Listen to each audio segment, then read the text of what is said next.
Had some full buckets last night.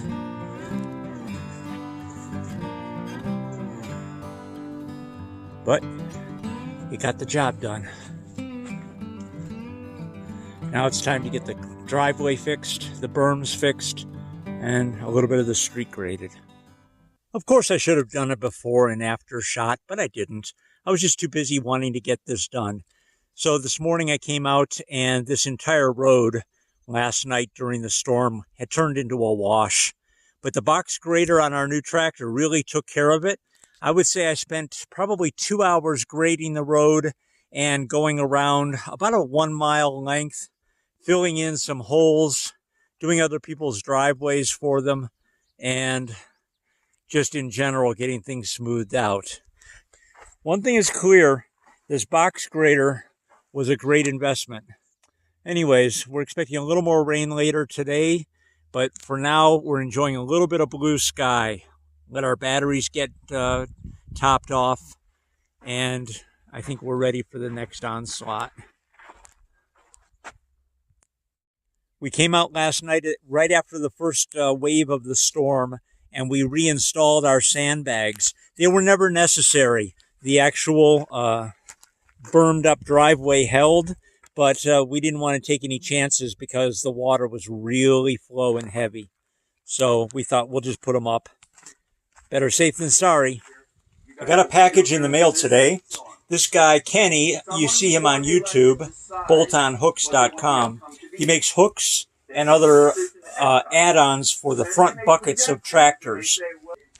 So I remember watching one of Kenny's videos, and he said he prides himself on his packaging. Well, let's see. Nice bubble wrap.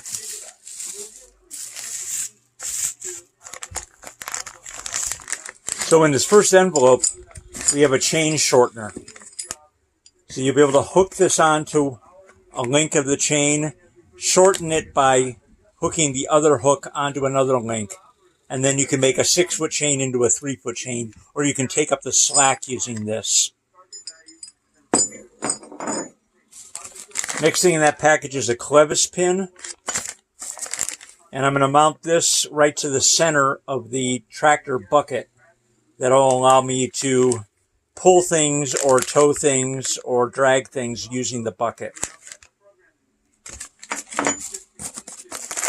Now, what I liked about this company was he includes all the hardware, and these are incredibly massive grade 8 bolts. They also have nylon washers on them. So you don't need the lock washers, you just use the nylon bushing washer. Just so you know, this box is so heavy, I weighed it before I opened it. It was 10.5 pounds. So let's see what's next.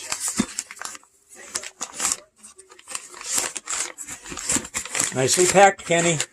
You weren't kidding. He said he took pride in it. All right. So this piece here is going to mount right to the center of the tractor bucket, and the clevis pin is going to go through here. And that'll give me the ability to do a tow strap or a chain or whatever else I need right at the center of the bucket. The other reason I bought this from this company, first of all, this guy is a small business owner, and everything's made in America. And I was also really impressed with the quality of the welds. They're also, I forgot the plating, what the plating is called, but they're also plated, so you're not going to have to paint them. This is really massive. I mean, that's just a massive piece of hardware, and beautiful welds. So I got one of those, and then I got two.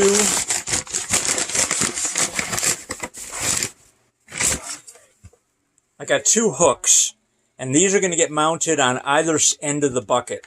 On the top lip of the bucket on either end, so that you can attach a chain to it. So if you have something that's too large for the bucket, like a boulder, for example, you'll be able to wrap a chain or a tow strap around that boulder and lift it up into the bucket and make sure that it doesn't fall out.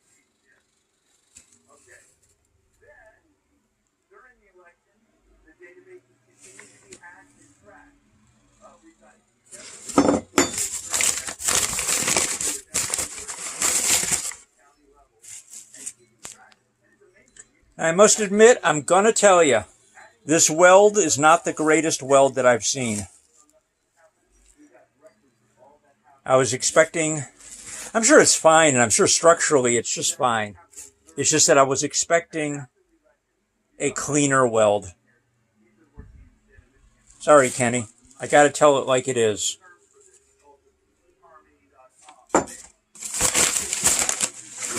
And there's one more piece, and this was actually the first piece that I ordered. And this is a mounting plate that goes to the center of the bucket. Now, on the center of the bucket, and I'll show you later when we get out to it, on the center of the bucket, there are two holes that correspond with this hole here and this hole here. And they're drilled actually right into the top of the bucket. And they're there to allow the bucket to be removed and bolted to the side of the trailer or the tractor to minimize or make the whole package more compact. But it leaves two holes in the top of the bucket. So this is going to mount to the top of the bucket, and then this is all pre-drilled to accept his other items. And that'll go there. And the clevis pin will lock right onto that. So this is going to be the configuration for the top center of the bucket. Got the first backing plate and the clevis pin and receiver already secured to the front loader. It was pretty simple. The two holes that were pre-drilled in the top of the bucket for shipping basically looked like those two holes right there. I did have to expand them just a little bit with a step drill bit, and then to make sure that they fit exactly the 1/2-inch bolts. These bolts are a very precision fit into these fittings. So with that done, the rain is about to come. It's really starting to thunder up a storm here. But those two are secure. And then I have two more hooks that'll be attached, one on either side. Let me get back up so you can see what it'll look like. And that'll give me a lot of points to make attachments of chains, tow straps, and other things for pulling and lifting. The one thing I did just notice that I'm not too happy about is this clevis pin itself. I don't like the fact that I flip it over and it reads China on it. Not real happy about that. I bought all of these other items because they were manufactured in the United States, and that clevis pin is made in China. That's a disappointment, to say the least. Got someone watching me, making sure everything's going okay.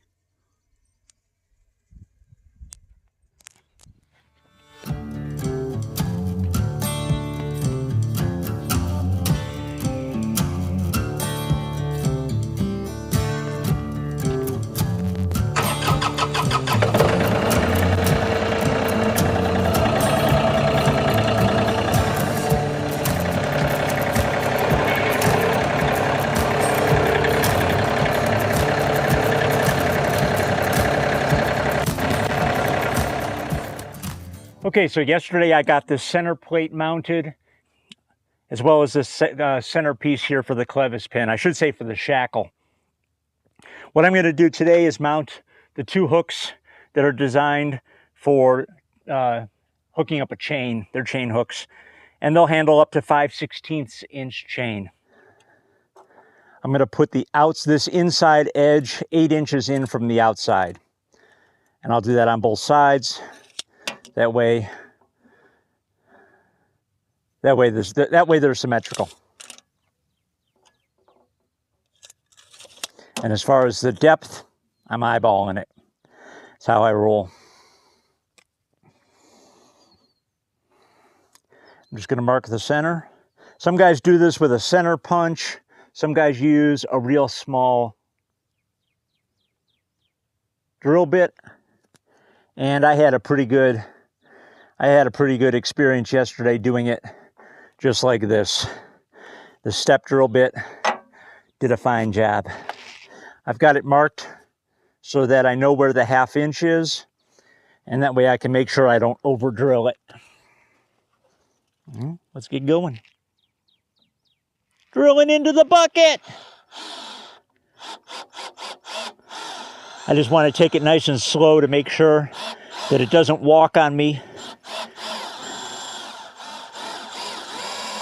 Now, some guys are going to use tape and they're going to make a big deal about it, and I know Ken does on his website too. This bucket, I mean, this tractor is, what, a week old? It's already got scratches on it from work. It's already got paint chips, which I'm a little disappointed in. But I ordered some paint from Home Depot, some John Deere green, and I'm going to cover them just to prevent rust. So I'm through already. Now I'm just going to take my time and work it down to the 1/2 inch.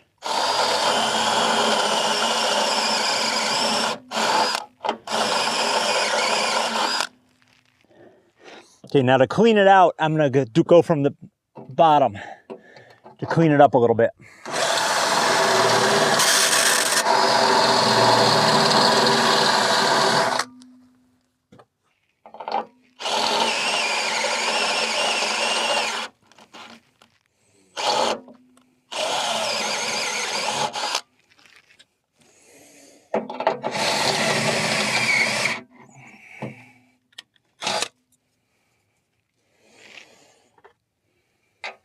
Okay, fitting good. Now what I'm going to do is I'm going to take this, position it, drop a bolt in just to lock it in place, and make sure that my next hole is correct. And it looks like it's good. I'll get it started with that in place.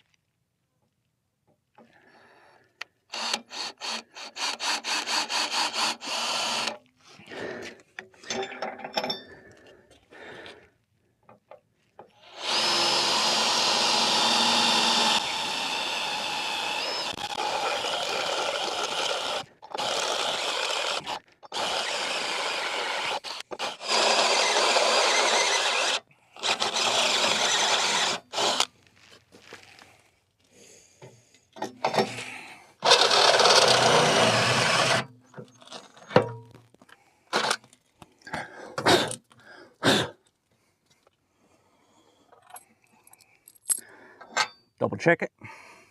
Good. Okay. Now what's nice is when he sent the hardware, Kenny takes all the hardware and he puts it in the order that you need it. So you'll be using 1 washer on top and 2 on, whoops, and 2 on the bottom.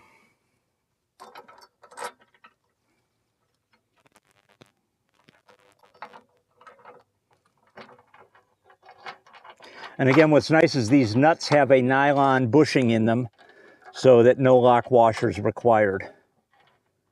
And I'm just going to get it finger tight and get the next one in.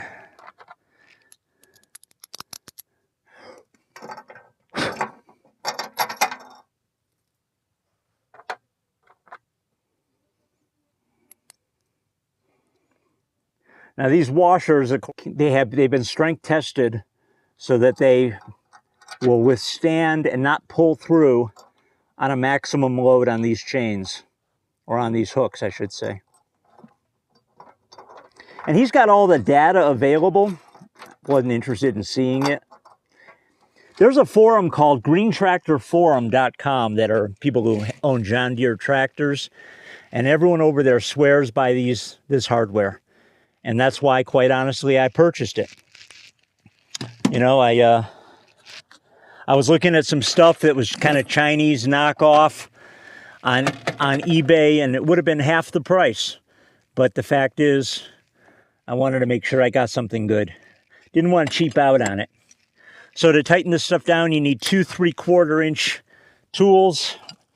Got 1 socket and 1 wrench, and as I recall, it was easier to do the socket from below.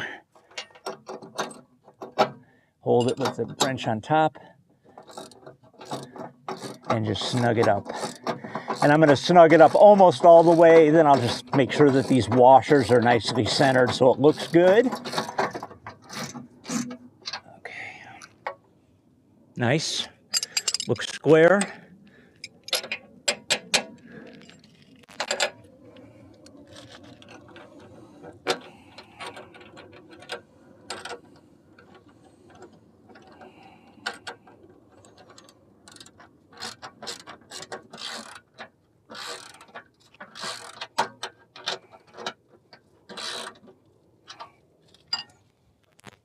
Nice.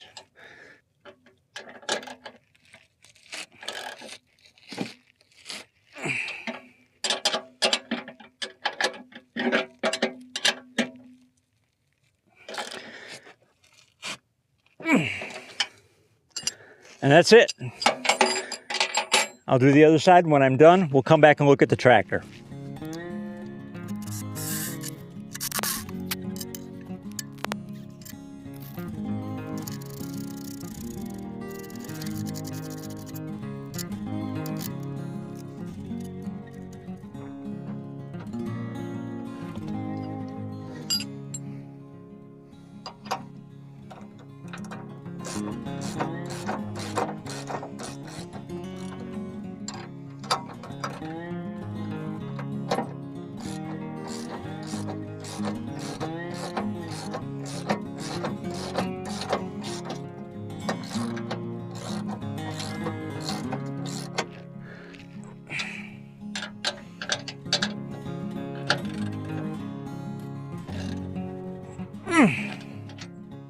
Now that I've got the hardware attached to the bucket, let me show you a couple other things. The first thing I want to show you here is the chain shortener. And this is just a series of 2 chain hooks attached with a ring, and that'll allow you to shorten a chain, for example, from 5 feet down to 3 feet, or just take up the slack in the chain by hooking 2 links, one on either side. The other thing I want to mention is this shackle, and this is the shackle I talked about yesterday, where I was so disappointed in the fact that it was marked China on it. I sent an email to Kenny, the owner of the company, and he sent a real nice email back right away stating that he had a hard time sourcing shackles made in the United States at a cost that made it worthwhile for him to then sell on his website. So I'll accept that, and I'll either continue to use this one. It is rated for 4 tons, and I'm sure if it wasn't of a sufficient quality, he wouldn't sell it. Or I'll buy one off of Amazon that I did find from a company called Crosby, and those shackles are made in the United States, and it would only cost about $13 for the same size and same rating. So with that said, let me give you an introduction to the tractor. This is the John Deere 3025E. And I think the E stands for economy, and I'll tell you why. When in doing my research, I realized that there were tractors that had what was called a mid-PTO. And I'm not even sure what PTO stands for, but basically what a mid-PTO does, it allows you to attach implements between the front and rear tires, such as a lawnmower or a snowblower. Well, we're going to have no need for either one of those. So in order to save a little money, I opted for a model without the mid-PTO, and that's the 3025E. Now, in doing my research, I saw a lot of videos on YouTube about this, and the thing that I liked, that I was hearing was everyone said a workhorse of a tractor and a great bang for your buck value. Boy, I'll tell you what, that speaks to me all over the place. When you purchase the tractor, you get a front loader, and John Deere offers 2 front loaders. This is the standard duty front loader. It's called the 300E. And then there is a double-walled heavy-duty loader.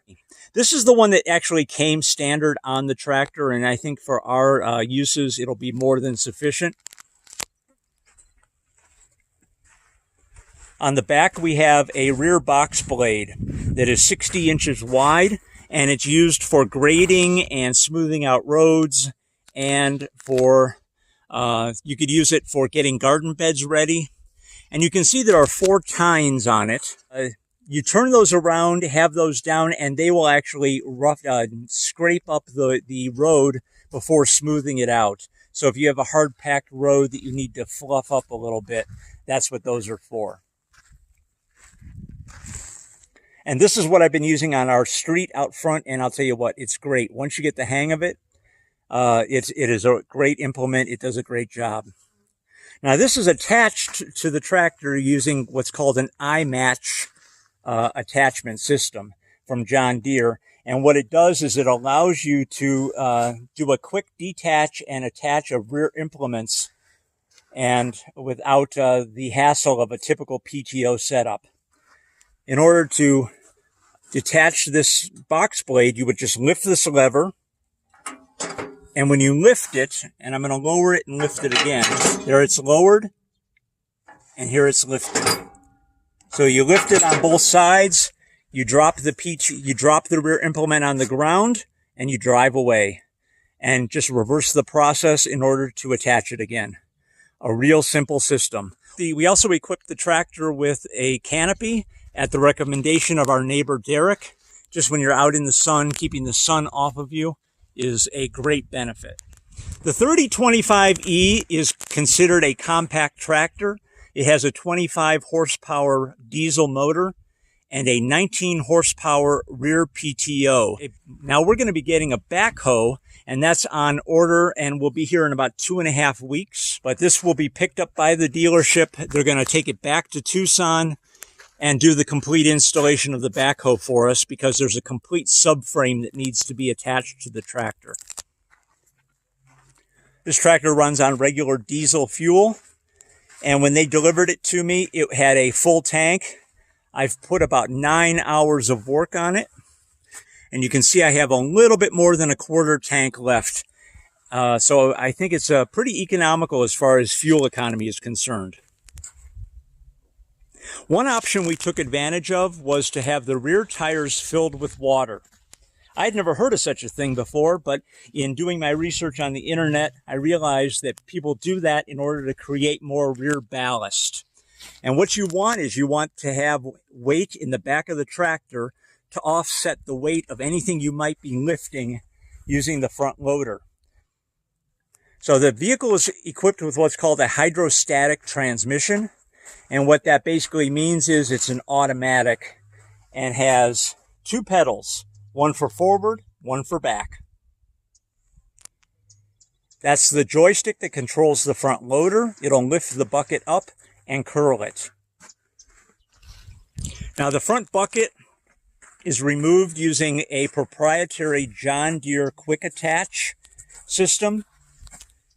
And to remove the bucket, you would pull that pin right there and then just drop on both sides, and then just drop the bucket all the way down to the ground. It will unhook from here, and you can back up and put on another front implement.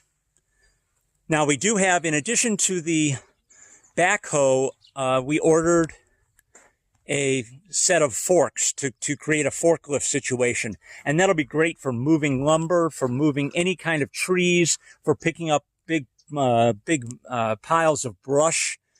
And, you know, I got a price from John Deere on it, and it was a little bit more than I wanted to spend. So I went, and it's a company called Titan Industries. And Titan Industries, they make one that's designed for this tractor. It'll have a 48-inch, they'll have 48-inch forks coming out, and it was about $250 cheaper than the John Deere original. And it'll be painted in John Deere green, and it's going to be delivered here in about a week. So that'll add a lot of versatility to the tractor. There's a lot more that this tractor can do than I'm capable of doing at this point in time, but experience and practice will bring that along. So guys, if you have any questions about the tractor, I'll be happy to answer what I can. But if you're looking for more technical detail, there are a ton of videos on YouTube about this. The John Deere 3025E is in Edward. Now, the reason we went with John Deere was twofold. The first was we were looking at Kubota. And the problem with Kubota is they're not available. It was going to be a 2 to 4 month wait for the model that we wanted. And I told the salesman that I wanted a backhoe as well, and he kind of chuckled and he said, so does everyone else. In other words, they're just about impossible to get a hold of. The deciding factor for this was John Deere is offering currently 0 down, 0% for 84 months on approved credit. And I must be honest with you, that was very attractive. So we went with the financing. And strangely enough, the financing, if you financed, they actually had a little bit of a better price. They had a financing price break. I think they're expecting people not to make their payments on time, but that's not going to be the case here. We had the tractor within 10 days of signing the paperwork. And like I said, the backhoe will be here from New Mexico in another 2 to 3 weeks. And the forks will be here from Titan Industries in about that same time frame. I've ordered a Shelter Logic tent, and this was a tough decision for us. And both Yvonne and I wanted to build another shelter, but right now we're in the middle of building a house. So we want to get this thing under cover, out of the weather as soon as possible. So we found a Shelter Logic tent that is 13 feet wide, 24 feet long, and 13 feet tall with an 8-foot opening. Well, let me tell you, from here to the canopy top is about 8 feet 1/4 inch. So we'll see how that works. I think what we're going to have to do is, if we need to raise that tent up, I've already got plans of grabbing 6 or 7 or 8 railroad ties and actually building the tent on the railroad ties. And what we'll do is we'll pin the railroad ties to the ground and we'll strap the tent frame right to the railroad ties. And just because of the inherent weight of railroad ties, I don't think we'll have an issue. If you guys have any questions about the tractor, let me know. We appreciate your support, and I want to thank everybody for all their well wishes after the video explaining what happened to both my mom and my operation. It was really greatly appreciated. Thank you very much for everything, and we'll catch you in the next video.